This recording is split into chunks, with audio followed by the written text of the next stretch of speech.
92세 이시영 박사의 장수 식사원칙 4가지, 닥터 인사이드. 전현석 기자. 입력 2025년 11월 11일, 17시 2분. 이시영 박사는 올해 2025년 92세이지만 지금도 현역으로 활동하고 있다. 매일 새벽 5시에 일어나 글을 쓰고 강연 준비를 하며 최신 연구 동향을 찾는다.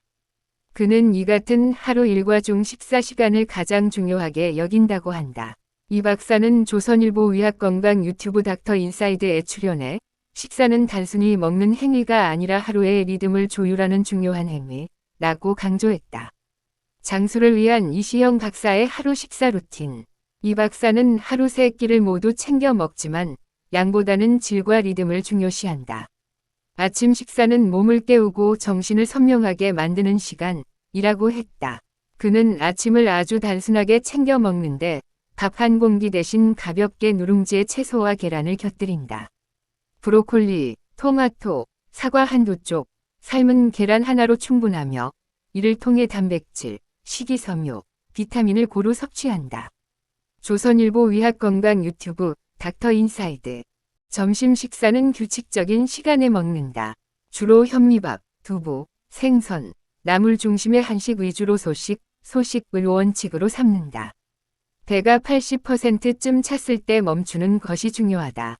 조금 부족하다 싶을 때 숟가락을 놓는 습관이 오후를 더 가볍게 만든다는 것이다. 과식은 머리를 무겁게 하고 일의 효율을 떨어뜨리므로 나이가 들수록 덜 먹는 습관이 건강의 비결이자 최고의 명약이라고 했다. 저녁 식사는 가장 간단하다. 때로는 과일 한두 쪽이나 죽 한 그릇만 먹는다. 철칙은 잠들기 4시간 전에는 식사를 끝내는 것이다. 소화가 덜 된 상태로 잠들면 숙면이 어렵고 아침에 뇌가 피로하기 때문이다. 저녁 시간은 가볍게 먹고 마음을 정리하는 시간으로 활용한다. 이 박사는 식탁에서 늘 감사의 마음을 가지는데 이 단순한 마음이 세로토닌을 분비시키고 면역력에 긍정적인 영향을 준다고 설명한다. 면역본부인 장, 건강의 핵심, 발효식품. 이 박사는 우리 몸 면역세포의 약 70%가 장에 존재하는데 면역력을 높이려면 장을 돌보아야 한다고 했다. 장이 건강해야 전신면역 체계가 안정되고 질병에 대한 저항력이 높아진다는 것이다. 이 박사는 장을 단순한 소화기관이 아닌 우리 몸의 면역본부이자 세로토닌의 공장으로 봤다. 장 속 환경이 좋아야 세로토닌이 잘 만들어지고 이것이 면역과 정서 안정으로 이어진다. 조선일보 의학건강 유튜브 닥터 인사이드. 그는 장 건강을 위해선 김치, 된장, 청국장, 요구르트 같은 자연 발효식품을 먹어야 한다고 했다. 이 음식들은 유익균의 보고이며 꾸준히 섭취하면 장내 유익균이 늘고 장벽이 단단해지며 염증 반응이 줄어든다고 했다. 된장은 천연 항생제처럼 강한 항균 작용을 하고 김치는 살아있는 미생물 덩어리이며 청국장은 살아있는 유익균 그 자체라고 이 박사는 설명했다. 이 유익균들이 장 안에서 유해균을 억제하고 면역세포의 활성을 자극하여 면역력이 강화된다는 것이다. 장 건강은 곧 면역력이며 장 속 환경이 좋으면 세로토닌이 풍부해져 면역세포를 진정시키고 염증을 억제한다. 100세 시대를 지탱하는 영양소, 파이토케미컬. 100세 시대를 살아가기 위해 가장 중요한 영양소로 이 박사는 파이토케미컬을 꼽는다. 이는 비타민이나 미네랄보다 근본적이며 세포를 젊게 유지시키는 힘을 가진 식물 속 천연 화학물질이다. 파이토케미컬은 식물이 햇빛, 병균, 스트레스를 이겨내기 위해 만들어낸 천연 방어 물질이다. 사람이 이를 섭취함으로써 그 방어력을 함께 얻게 된다. 파이토케미컬은 활성산소를 제거하고 면역세포를 조절하며 노화 속도를 늦추는 세포의 청소부 역할을 한다. 이는 세포 안의 찌꺼기를 정리하고 염증 반응을 줄이는 데 기여한다. 조선일보 의학건강 유튜브 닥터 인사이드. 흰쌀, 흰밀가루 등 가공식품에는 파이토케미컬이 거의 없다. 반면 보라색 가지, 빨간 파프리카, 녹색 브로콜리, 검은 콩, 흑미처럼 색이 진한 자연식품에 풍부하다. 한국 전통 식단이 우수한 이유도 여기에 있다. 된장국에 들어가는 마늘, 파, 버섯, 시금치 등 발효와 자연의 조화 속에서 몸의 균형이 잡힌다.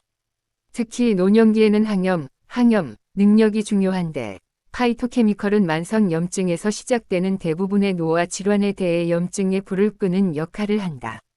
최적의 조리법은 찜. 이 박사가 권장하는 가장 이상적인 조리법은 찜이다. 찜 요리는 불에 직접 닿지 않아 산화가 적고 영양 손실이 거의 없으며 소화가 편하고 위에 부담을 주지 않는다. 특히 나트륨이나 기름 사용을 최소화할 수 있다는 큰 장점이 있다. 구이나 튀김은 고온 조리 과정에서 단백질과 지방이 산화되고 발암물질이 생길 수 있다.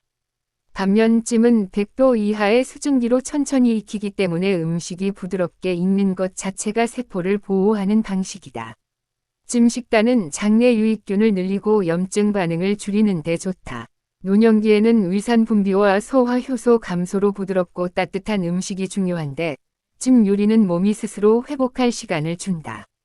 뜨거운 불에 볶거나 굽는 음식은 입에는 자극적이지만 몸에는 피로를 남기지만 찜은 먹은 뒤에도 편안하고 몸이 고요해진다. 이 박사는 찜 요리가 단순한 조리법이 아니라 생활 리듬을 안정시키는 식사법이라고 보며 젊은 세대에게도 찜 요리 습관을 권한다. 찜 요리는 느리고 조용하지만 그 느림이 세포를 쉬게 하고 몸의 리듬을 되찾게 하는 철학을 담고 있다. 건강한 장수를 위한 식사의 기본 원칙. 이 박사는 무엇을 먹느냐 보다 어떻게 먹느냐가 더 중요하다고 강조했다.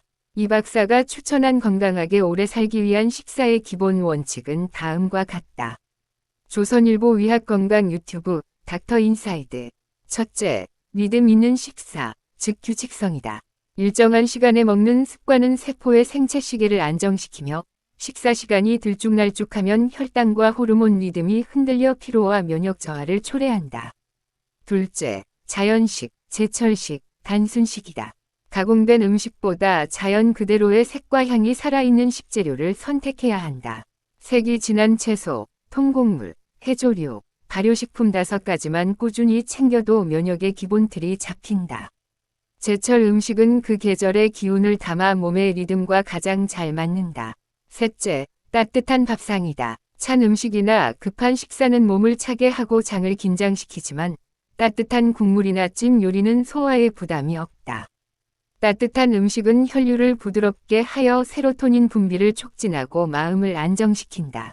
넷째, 함께 먹는 식사, 즉 관계의 식사이다.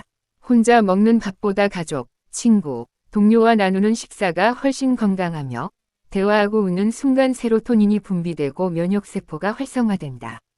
장수 마을의 공통점 중 하나가 바로 함께 먹는 밥상이었다. 결국 100세 시대의 식사 원칙은 단순하다. 적게, 제때, 따뜻하게, 함께, 감사히 먹는 것이다. 이 원칙을 지키면 약보다 강한 회복력이 생긴다고 이 박사는 조언한다. 더 자세한 내용은 조선일보 위학건강 유튜브 닥터 인사이드에서 확인할 수 있다. 조선일보 건강 관련 기사 옮김.